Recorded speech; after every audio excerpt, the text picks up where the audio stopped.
నమస్కారం. గూడూరు ప్రజలందరూ కూడా మనస్ఫూర్తిగా నమస్కారాలు తెలియజేస్తున్నా. ముఖ్యంగా గూడూరు నియోజకవర్గంలో ఎప్పుడు లేని విధంగా ఈరోజు వైఎస్ఆర్సీపీ నాయకులు వాళ్ళు సంపాదించినటువంటి అక్రమ సంపాదన అంతా కూడా ఇక్కడ వెదజల్లారు. ముఖ్యంగా ఇసుక, సిలిక, గ్రావెల్ అలాగే క్వారీ మీద మొత్తం సంపాదించిన డబ్బు అంతా కూడా గూడూరు నియోజకవర్గంలో పెట్టి అది ఎవరి డబ్బు? మన డబ్బు, ప్రజల డబ్బు. ఏదో వాళ్ళు ఇస్తున్నట్టు మన సహాయ సంపద దోచుకొని వాళ్ళు ఇస్తున్నట్టు పెద్ద మేము ఇస్తున్నాం అని చెప్పి ఒక్కొక్క ఓటుకి 3,000, 5,000 ఇచ్చేటువంటి కార్యక్రమానికి శ్రీకారం చుట్టారు. ఎవరు తెలియజేస్తాం ఈరోజు అంటే మళ్ళీ మీకు ఓటేసి మళ్ళీ కష్టాలు ప్రజలు. ఈ 5 సంవత్సరాల్లో మీరు గూడూరు నియోజకవర్గంలో ఏం పని చేశారు, ఏం అభివృద్ధి చేశారు చెప్పండి, న్యాయం చెప్పండి. ప్రజలు కూడా మా గూడూరు ప్రజలు అమాయకులు కాదు, మా గూడూరు ప్రజలు తెలివివాళ్ళు. ఎవరు అవకాశవాదులు, ఎవరు మంచివాళ్ళు గూడూరు ప్రజలకి అంతా కూడా తెలుసని చెప్పి నేను తెలియజేస్తున్నాను. 5 సంవత్సరాల్లో ప్రజల్లో ఉండి ప్రజలు ఈ యొక్క రాష్ట్ర ప్రభుత్వం చేస్తున్నటువంటి వ్యతిరేక విధానాలకి పోరాడింది ఎవరు అందరికీ తెలుసని చెప్పి తెలియజేస్తున్నాను. అట్లాగే ఈరోజు మీ వల్ల ఈ వైఎస్ఆర్సీపీ పార్టీ పరిపాలనలో ఎక్కరు కూడా సుఖంగా ఉండే పరిస్థితి. చివరికి బేల్దారి మెషిన్ దగ్గర నుండి, చిన్న కూలీల దగ్గర నుంచి, కూరగాయల వ్యాపారస్తుల దగ్గర నుంచి, అలాగే ముఖ్యంగా ప్రతి ఒక్కరు పెద్ద డాక్టర్ల దగ్గర నుంచి, లాయర్ల దగ్గర నుంచి, కాంట్రాక్టర్ దగ్గర నుంచి ఎవరు కూడా సుఖంగా ఉండేటువంటి పరిస్థితి కాదు. ఈరోజు ఈ గూడూరులో జరుగుతున్నటువంటి ఎలక్షన్స్ పేదవాడికి పెత్తందారికి ఉన్నటువంటి ఎలక్షన్స్ అని తెలియజేస్తున్నాయి. పేదవాడికి గొప్పవాడికి జరుగుతున్నటువంటి ఎలక్షన్స్ అని తెలియజేస్తున్నాయి. డబ్బున్న వాళ్ళకి డబ్బు లేని వారికి జరుగుతున్న ఎలక్షన్స్ అని నేను తెలియజేస్తున్నాను. ఏమిటే ఈసారి అవకాశం, ఈసారి కానీ ప్రజలు మోసపోయి మళ్ళీ ఒకసారి వైఎస్ఆర్సీపీ కానీ గెలిపిస్తే మాత్రం ప్రజలు అన్యాయం అయిపోతారు. గూడూరు అసలుకి చూసేదాన్ని కూడా పరిస్థితితో ఉండిపోతుందని చెప్పి నేను తెలియజేస్తున్నాను. బహాటంగా ఈరోజు డబ్బులు పంచడం జోబీలో పెట్టుకొని విచ్చలవిడిగా నాకు అర్థం కావట్లేదు.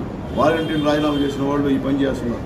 నిజంగా నేను వాళ్ళు తెలియజేస్తున్నా, ఈ మంచి పద్ధతి కదమ్మా మీకు. ఎందుకంటే ఆడవాళ్ళు ఆ బిడ్డలో ఎందుకు చేస్తున్నారో నాకు అర్థం కావట్లేదు. మీరు రిజైన్ చేయించిన మీకు ఇచ్చిన ఉద్యోగాలు తీసేసినా కానీ మీరు అంతా చేస్తున్నారంటే అర్థం కాని పరిస్థితమ్మా. కాబట్టి దయచేసి ఇది మంచి పద్ధతి కాదని చెప్పి నేను తెలియజేస్తున్నా. అయితే నా గూడూరు నియోజకవర్గం ప్రజలందరూ కూడా సౌమ్యులు, మంచివాళ్ళు, అన్నీ అర్థం చేసుకోగలుగుతారు. అవకాశవాదం ఏదో వాళ్ళకి తెలుసు. కాబట్టి ఈరోజు తెలియజేస్తున్నా, అందరూ చేద్దామని పెడుతున్నా. ఈరోజు వాళ్ళు చేస్తున్నటువంటి ఈ యొక్క డబ్బులు పంపిణీ అంతా కూడా మన డబ్బే, మీ డబ్బే, ప్రజల డబ్బే. కాబట్టి ఇబ్బంది లేదు. పేదవాళ్ళు డబ్బు తీసుకోండి, ఇబ్బంది లేదు. ఏమీ వాళ్ళ డబ్బు ఇట్లే, మీ డబ్బే బంగారంగా తీసుకోండి. కానీ సునీల్ కుమార్ను మాత్రం మర్చిపోవద్దు. దయచేసి మీ ఓటు మాత్రం సైకిల్ మీద వేయమని చెప్పి కోరుతున్నా. ఈ రాష్ట్రం అభివృద్ధి చెందాలన్నా, ఈ గూడూరు కాన్స్టిట్యుయెన్సీ అభివృద్ధి చెందాలన్నా, గూడూరులో అభివృద్ధి కార్యక్రమాలు చేయాలన్నా మీరు ఆలోచించి, నా విషయం మీకు అందరికీ తెలుసు కాబట్టి అందుబాటులో ఉన్నవాడిని, లేదా ఎమ్మెల్యేగా ఉన్నప్పుడు ఎన్నో అభివృద్ధి కార్యక్రమాలు చేసిన వాడిని, అందరితో కూడా సఖ్యంగా ఉండేవాడిని. అదేమీ వేరే ఊరు కాదు, ఈ ఊరేను. ఇక్కడే ఉండేవాడిని, ఇక్కడే పుట్టినవాడిని, ఇక్కడే పెరిగేవాడిని. కాబట్టి నాకు అవతరాళ్ళకి ఒకసారి పోల్చుకొని, ముఖ్యంగా చంద్రబాబు నాయుడు గారికి, జగన్మోహన్ రెడ్డి గారికి కూడా ఒకసారి పోల్చుకోండి, ఆలోచించుకోండి. ఈరోజు రాష్ట్రంలో ఏం జరుగుతుందో. సొంత చెల్లెలు, సొంత అమ్మాయి ఈరోజు వ్యతిరేకంగా మాట్లాడుతున్న పరిస్థితి జగన్మోహన్ రెడ్డి గారి వల్ల.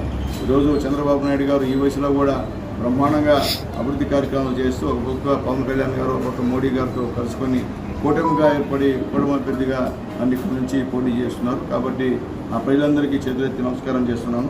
మోసపోకండి, మరొకసారి మోసపోకండి. ఈ యొక్క మోసగాళ్ళ చేతిలో నా గూడూరు ప్రజలు మోసపోరని చెప్పేటువంటి నమ్మకం నాకుందని చెప్పి నేను తెలియజేస్తున్నాను. ముఖ్యంగా డబ్బుకి, అలాగే ముఖ్యంగా పేదరికానికి జరుగుతున్నటువంటి ఈ పోరాటంలో పేదలందరూ, ముఖ్యంగా ఎస్సీ, ఎస్టీ, బీసీ, మైనార్టీ అందరూ కూడా నాకు తోడయ్యండి. నా విజయానికి మీరంతా సహకరిస్తారని. నా గెలుపు ప్రజల యొక్క విజయం. ఎందువల్లంటే నిత్యం ప్రజలతో ఉండేవాడిని నేను.